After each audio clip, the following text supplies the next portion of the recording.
इस कहानी के अंदर हमें दिखाया गया है एक ऐसे लड़के को जिससे एक लड़के की बॉडी पूरे 7 दिनों तक मिलती है और उस बॉडी के साथ वो क्या क्या करता है, उसके साथ अल्टीमेट होता है, उसके साथ क्या सीन बनाता है, सब कुछ आपको देखने को मिलेगा। तो कहानी शुरू होती है हमें दिखाते हुए कैटरीन को। कैटरीन के ठीक सामने एक लड़का रहता था और उसका नाम डैन होता है।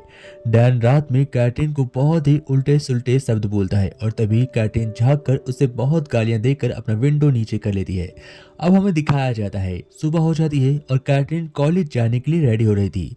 और साथ ही आपकी जानकारी के लिए बता दूं कि कैटरीन और डैन के घर में 25 का आंकड़ा है, क्योंकि दोनों की फैमिलीज एक दूसरे से बहुत ज्यादा नफरत करती हैं और इसका असर बच्चों पर भी साफ दिखाई पड़ता है। अब हमें दिखाया जाता है सुबह होते ही सबसे पहले दोनों डिनर करते हैं और उसके बाद रेडी होकर कॉलेज के लिए रवाना हो रहे थे। लेकिन इसी बीच हम देखते हैं डैन के डैड उसे रोकते हैं और कहते हैं तुम्हें बगल वाली लड़की से दूर रहना होगा, समझे बेटा, वो लोग बिल्कुल भी अच्छे नहीं हैं। इसके बाद हम देखते हैं डैन अपने दोस्त हॉर्स के साथ गाड़ी में बैठकर यहाँ से जा रहा होता है। रास्ते में उसे वही कैटरीन दिखाई पड़ती है जो पैदल जा रही थी। वह अपने कार के पहिए से हम देखते हैं छींटे मारते हुए कैटरीन के आगे निकल जाता है और कैटरीन पूरा गंदी हो जाती है। उसकी अभी पहनी हुई ड्रेस इस कदर गंदी हो जाती है कि जैसा लग रहा था वो सालों से नहाई नहीं है। उसे इस बात पर बहुत ज्यादा गुस्सा आती है। वह अंदर ही अंदर ककोल रही थी लेकिन वह कुछ नहीं कर सकती थी। वह निराश हो जाती है और वह ऐसे ही कॉलेज पहुंच जाती है। गंदे बाल होने की वजह से उसके बाल इतने अजीब हो जाते हैं कि कॉलेज के अंदर पैर रखते ही सभी उसे देख रहे थे और जोर जोर से हंस रहे थे। हे देखो देखो कैटरीन आ रही है, हे देखो देखो कैटरीन आ रही है। ऐसा करते हुए कैटरीन को बहुत ही बुरा लगता है। फिर हमें दिखाया जाता है एक खास लड़की को जिसका नाम डरेना होता है। डरेना किसी और की नहीं बल्कि इसी लड़के की गर्लफ्रेंड होती है, यानी कि डैन की। डैन डरेना दोनों गर्लफ्रेंड बॉयफ्रेंड होते हैं और दोनों बहुत सालों से एक है, क्योंकि कॉलेज की सबसे खूबसूरत लड़की डरेना है और कॉलेज के सबसे होनहार और अट्रैक्टिव बॉय डैन है। दोनों एक साथ रहते हैं और सभी को यह पसंद भी है। अब हमें दिखाया जाता है ये लोग एक कॉलेज कैंपेन के लिए एक पुराने म्यूजियम के अंदर जाते हैं जहां पर इन्हें कुछ प्राचीन मूर्तियां दिखाई हुई पड़ती हैं। अब यहाँ पर प्रोफेसर सभी को इन मूर्तियों के बारे में बता रहे थे, लेकिन कैटरीन को मूर्ति देखकर बहुत ही ज्यादा हंसी आती है। तभी पीछे से डैन आता है और डैन भी मूर्ति को देखकर बहुत ज्यादा हंसता है। अब कैटरीन और डैन दोनों आपस में एक होकर मूर्ति के ऊपर हंसते हैं। फिर दोनों में बहस होती है और यह गॉड को बिल्कुल भी ज्यादा पसंद नहीं आता, क्योंकि वह मूर्ति जो रखी हुई थी वह एक प्राचीन गॉड की थी। इन दोनों की लड़ाइयाँ और बकबक से गॉड को गुस्सा आता है और वह इन दोनों पर एक बहुत ही बेहतरीन श्राप लगा देते हैं। अब हम देखते हैं ये दोनों अपने घर आकर चैन की नींद सोते हैं, लेकिन इनके साथ सुबह क्या होने वाला है इनको बिल्कुल भी अंदाजा नहीं था। रात में जब ये सो रहे होते हैं तो हम देखते हैं एक अजीब सी सुनहरी लाइट इनके ऊपर पड़ती है और इस लाइट की वजह से इनके अंदर एक अजीब सा बदलाव आता है। जब ये सुबह उठते हैं तो देखते हैं कि इनकी बॉडी में बहुत सारे चेंजेस हैं, क्योंकि हम देखते हैं डैन अपनी बॉडी को छूता है तो उसे लगता है कि वह एक लड़की है और जब कैटरीन अपनी बॉडी को छूती है तो उसके अंदर डैन होता है, यानी कि दोनों की सोल्स आपस में एक्सचेंज हो जाती हैं। दोनों की सोल बदल जाती हैं जिसकी वजह से इन्हें बहुत ही अजीब बिहेव हो रहा था। हम देखते हैं जब कैटरीन के अंदर डैन की आत्मा थी तो डैन तो बहुत ही खुश होता है। सबसे पहले वह अपने कपड़े उतारता है और अपनी पूरी बॉडी को इच्छा भर के देखता है। लेकिन बेचारी कैटरीन जब उठती है तो वह डैन के शरीर में थी। उसे बहुत ही बुरा लगता है, वह अफसोस कर रही थी। फिर हम देखते हैं जब नीचे उतरकर कैटरीन आती है और डैन के डैड के साथ बैठकर खाना खा रही होती है तो वह उसे नॉनवेज खाने के लिए देते हैं और उधर दूसरी तरफ सेम यही हाल था, उसे केवल वेज खाने को मिलता है, जिसकी वजह से दोनों एक दूसरे के खाने से नफरत करते हैं। दोनों का पेट नहीं भरता। अब हॉर्स इनको लेने आता है जहां पर हम देखते हैं डैन एकदम लड़कियों जैसे कार के अंदर पैर चिपका कर बैठ रहा होता है।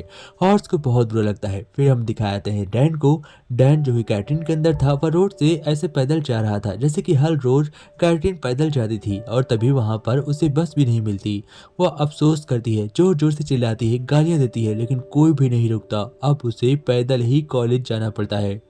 कॉलेज पहुंचते ही डैन हम देखते हैं जो इस समय कैटरीन के अंदर था वह बहुत ही गुस्सा करता है और कैटरीन के ऊपर चिल्लाता है और कहता है ये क्या हो गया है हमारे शरीर को, ये कैसे हो गया है और हम ठीक कैसे होंगे, मुझे अपने शरीर में आना है और लड़कियों के साथ मजे करने हैं। लेकिन बेचारी कैटरीन बुरी तरीके से फंस चुकी थी, क्योंकि उसे लड़के के बारे में कुछ खास जानकारी नहीं थी। वह एकदम अजीब लग रही थी। एकदम सहमा हुआ डैन चुपचाप टेबल पर बैठा होता है और दूसरी तरफ कैटरीन ने पूरे कॉलेज में हंगामा मचा कर रख दिया था क्योंकि उसके अंदर डैन था और वह पूरे मजे ले रहा था। तभी हम देखते हैं वह उससे कहता है कि हम दोनों को एक दूसरे से दूर रहना होगा। जितना हम एक दूसरे से दूर रहेंगे उतना ही अच्छा रहेगा। लेकिन कैटरीन उससे रिक्वेस्ट करती है और कहती है किसी लड़के के साथ क्लोज मत करना प्लीज। मेरी बॉडी का सवाल है, मेरी बॉडी का ख्याल रखना। डैन कहता है ठीक है, मैं इसका ध्यान रखूंगा। अब हमें दिखाया जाता है डरेना को। डरेना जैसे ही उसके पास यानी कि डैन के पास आने की कोशिश करती है तो डैन उससे दूर भागता है क्योंकि डैन के अंदर इस समय कैटरीन की आत्मा थी और वह उसे बिल्कुल भी इंटरेस्ट नहीं दिखाती। फिर हमें दिखाया जाता है हॉर्स को। हॉर्स डैन के पास आता है और उसे कहता है आज का मैच बहुत ही शानदार होने वाला है, क्या तुम मेरे साथ चल रहे हो। अब डैन उसके साथ मैच प्रैक्टिस के लिए जाता है लेकिन उसके अंदर कैटरीन की आत्मा थी इसलिए वह बिल्कुल भी खेल नहीं पाता। वो मैच में बुरी तरीके से पिटता है। कोई भी लड़का उसे छूता तो अचानक से लड़कियों जैसा उछल जाता। उसे बहुत ही अजीब फील हो रहा था। इस सारी वजह से कोच उसे बहुत ज्यादा डांटते हैं और कहते हैं अगर तुमने दोबारा ऐसा गेम खेला तो मैं तुम्हें मैचेस से बाहर निकाल दूंगा और तुम्हारा करियर पूरी तरीके से खत्म हो जाएगा। अब यहाँ से कहानी में एक बहुत ही अच्छा ट्विस्ट आता है क्योंकि हम देखते हैं डैन को जो कार्टून को समझा रहा होता है कि तुम्हें मेरी बॉडी का अच्छे से यूज़ करना है वरना वो लोग हमें मैचेस से बाहर निकाल देंगे और अगर मैं मैच से बाहर निकल गया तो मेरी पूरी फैमिली की बहुत ही घंघोर बेइज्जती होगी। और ऐसा ही कैटरीन उससे कहती है और कहती है कि तुम किसी भी लड़के के साथ मत सोना वरना मेरी पूरी लाइफ बर्बाद हो जाएगी। दोनों एक दूसरे का ख्याल रख रहे थे लेकिन कैटरीन उसकी बात नहीं सुनती। इधर हम देखते हैं कि डैन उसके कैटरीन के शरीर में होने के बावजूद भर भर कर खाना खाता है जिसकी वजह से उसकी बॉडी में अजीब से चेंजेस आ रहे थे, वह मोटी हो रही थी। फिर हमें दिखाया जाता है जब वह गर्ल्स बाथरूम के अंदर जाता है तो वहां पर एक शानदार नज़ारा उसे देखने को मिलता है। फिर आगे का सीन हमें दिखाया जाता है और हम देखते हैं डरेना को।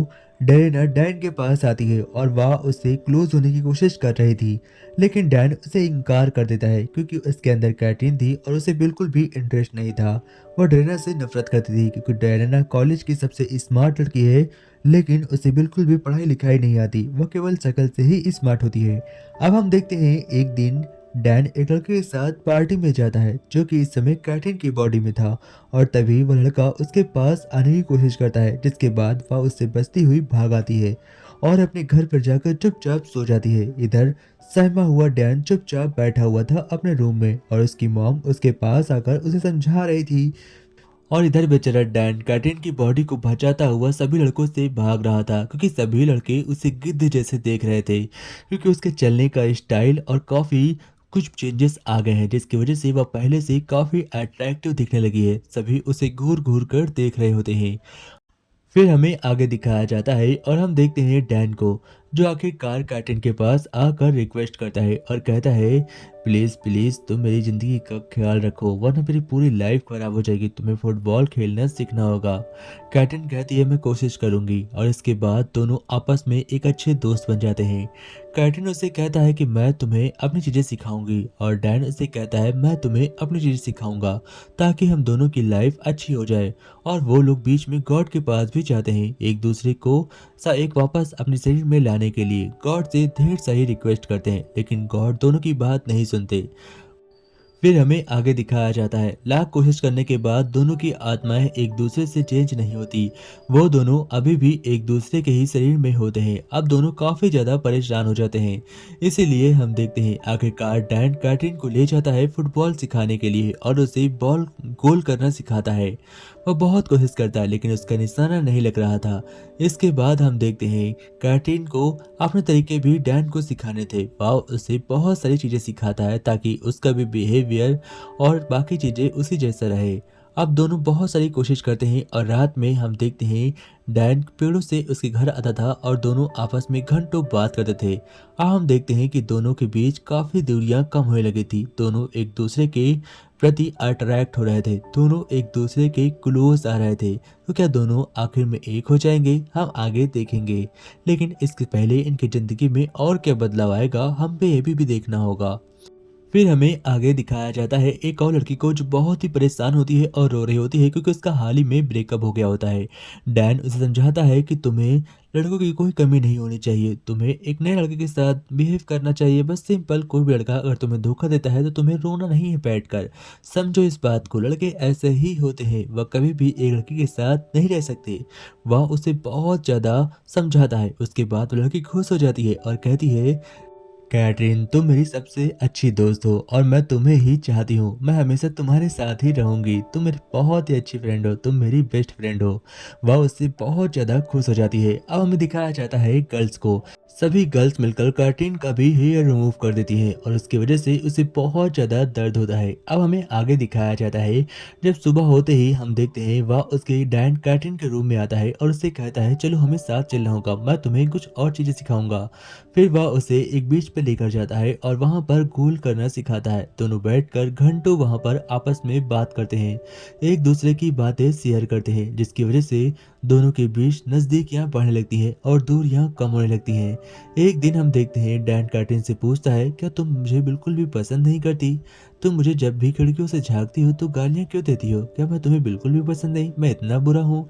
तो वह कहती है, दरअसल ऐसी बात नहीं है, मैं तुम्हें बहुत ज़्यादा पसंद करती हूँ, लेकिन मैं ये दिखा नहीं सकती क्योंकि मेरे मॉम बिल्कुल भी तुम्हें पसंद नहीं करती। मेरी मॉम तुम्हारी फैमिली से बहुत ज़्यादा नफरत करती हैं। अब हमें एक रात का सीन दिखाया जाता है जब दोनों साथ में घूम रहे होते हैं और दोनों अपनी ज़िंदगी को फुल एंजॉय कर रहे थे। यहीं पर कैटरीन कहती है कि सच में मैं तुम्हें लाइक करती थी, लेकिन यह बात मैं कभी तुमसे कह नहीं पाती क्योंकि हमेशा ड्रेना तुम्हारे पास तुम्हारे करीब रहती थी, तुम मुझसे चिपकी रहती थी, और जब भी मैंने तुम्हें वो बताने की कोशिश की कि मैं तुम्हें लाइक करती हूँ तो वो हमेशा मेरे बीच में आ जाती थी। यह बात सुनकर डैन काफी ज्यादा खुश होता है और कहता है, मैं भी तुम्हें पसंद करता था, लेकिन डरेना से मैं भी पीछा छुड़ाना चाहता हूँ, लेकिन वह मेरा पीछा छोड़ती ही नहीं, वह हमेशा मेरे करीब ही आ जाती है, इसमें मैं क्या करूँ? लेकिन मैं उससे दुनिया बनाऊंगा। अब हम देखते हैं एक लास्ट मैच चल रहा होता है जहाँ पर कैटरीन को यह मैच डैन की बॉडी में रहकर खत्म करना था। अब हम देखते हैं कैटरीन मैदान के अंदर उतरती है और उसे गोल करना बिल्कुल भी नहीं आता था, लेकिन वह अपनी पूरी कोशिश करने में हाथ लगा देती है। हम देखते हैं वह हर एक मुमकिन कोशिश करती है जैसा कि उसे करना चाहिए और आखिरकार वह लास्ट गोल करके इस मैच को जिता भी देती है। मैच के जीतते ही सभी बहुत ज़्यादा खुश हो जाते हैं, सभी उछलने लगते हैं।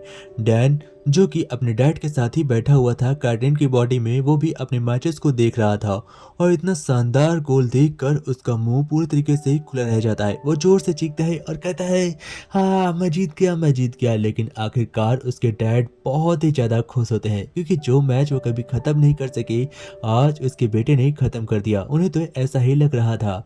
अब हम देखते हैं कैटरीन और डैन दोनों जब आपस में मिलते हैं तो यहाँ पर डैन कैटरीन को देखते हुए इमोशनल हो जाता है और उससे कहता है कि तुम बहुत ही अच्छे हो, मैं तुमसे चाहने लगा हूँ। यानी कि डैन कैटरीन की बॉडी में रहकर कैटरीन को ही प्रपोज करता है और कहता है, थैंक यू, तुमने मुझे मेरी जिंदगी को बदल दिया, तुम्हारा बहुत बहुत धन्यवाद। और तभी कुछ लोग आकर उसे पीछे से उठा ले जाते हैं और तभी यहाँ पर हम फिर से उस गोल्डन रोशनी को देखते हैं जो वहाँ पर आते ही दोनों की आत्मा यहीं पर बदल देती है और फिर से दोनों एक दूसरे के शरीर में पहुंच जाते हैं। दोनों की लाइफ फिर से पहले जैसी हो जाती है। कैरिन अपने बॉडी में थी और डैन अपने बॉडी में था, लेकिन डैन इस बार अंदर से टूटा हुआ था। उसे कुछ खालीपन महसूस हो रहा था, उसे कमी थी कैटरीन की, उसे कैटरीन चाहिए थी। लेकिन तभी डायना उसके पास आती है और उससे कहती है, आज की प्रोम पार्टी में मैं तुम्हारे साथ चलूंगी, और जबरदस्ती उसका हाथ पकड़कर उसे पार्टी में ले जाती है। इधर हमें दिखाया जाता है कैटरीन घर पर थी और वह उदास थी। उसे ऐसा लग रहा था कि शायद उसने डैन को खो दिया, लेकिन वह अंदर ही अंदर डैन को बहुत ज़्यादा प्यार करती थी, उसे चाहने लगी थी। तभी उसके डैड आते हैं और वहाँ पर वो उसके लिए एक सुंदर सी ड्रेस लेकर आते हैं और कहते हैं, तुम्हें पार्टी में तो जाना ही होगा ना मेरी डॉल, तुम्हें ज़रूर जाना चाहिए। तुम्हें क्या पता डैन ने ही पसंद किया हो और डैन तुम्हें चाहता हो, लेकिन जब तुम्हें उसे एक मौका देना होगा तभी तो वो तुम्हारे करीब आएगा। और साथ ही वह उसे एक झूठ भी बोलते हैं कि डैन ने तुम्हारे लिए एक खूबसूरत सी ड्रेस भिजवाई है।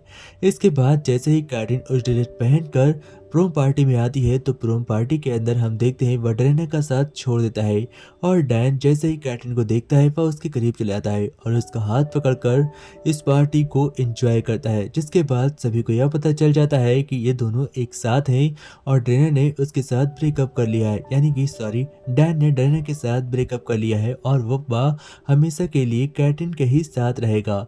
तभी हम देखते हैं यहाँ पर हॉर्स को, जो कि बिना कपड़ों के आता है क्योंकि उसकी गर्लफ्रेंड ने उसे धोखा दिया होता है और दोनों फिर एक दूसरे के क्लोज हो जाते हैं और दोनों एक दूसरे के साथ रहने लगते हैं। साथ ही दोनों के मॉम डैड भी एक दूसरे के साथ अट्रैक्ट होते हैं और मतलब दोनों में अच्छी दोस्ती हो जाती है, दोनों के बीच की दूरियां कम हो जाती हैं। और जैसे ही यह बात कैटरीन के मॉम को पता चलती है वह गुस्से से पागल हो जाती है और बेहोश हो जाती है और इसी के साथ ये स्टोरी खत्म होती है। जय हिंद, टेक केयर।